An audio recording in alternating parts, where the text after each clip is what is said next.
ఖచ్చితంగా ఇలాంటివి మళ్ళీ పునరావృతం కాకుండా చర్యలు తీసుకునే విధంగా మేము చూస్తామని చెప్పి ఈ సందర్భంగా తెలియజేస్తూ, అలాగే చనిపోయినటువంటి వారి కుటుంబాలకి తగినటువంటి ఆర్థిక సహాయం, ఉద్యోగం వచ్చేటట్టుగా మా ప్రయత్నం చేస్తామని చెప్పి తెలియజేస్తున్నాను.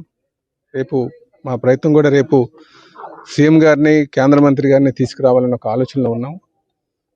వస్తారన్న నమ్మకం మాకు ఉందని చెప్పి ఈ సందర్భంగా తెలియజేస్తున్నాను. అలాగే బాధ ఏంటంటే ప్లాంట్ అంతా ఫుల్ ప్రొడక్షన్లో నడుస్తున్నప్పుడు ఇలాంటి సంఘటన జరగడం చాలా దురదృష్టకరం.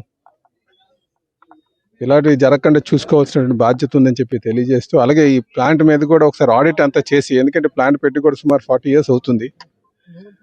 ఆ ప్లాంట్ మీద ఏ విధంగా ఇక్కడ మిషనరీ ఉంది, ఆ మిషనరీకి మళ్ళీ ఎలాగా దాన్ని రెనోవేషన్ లేకపోతే ఇన్నోవేషను లేకపోతే దాని మోడర్నైజేషను చేయాల్సినటువంటి అవసరం ఉందని చెప్పేసి తెలియజేస్తున్నాను. అయితే కార్మిక వర్గాలు ఏదైతే ఈ స్టీల్ అలాయ్స్ ఉన్నాయో ఆ అలాయ్ బ్లెండ్లోని కాస్త ఇబ్బంది వల్ల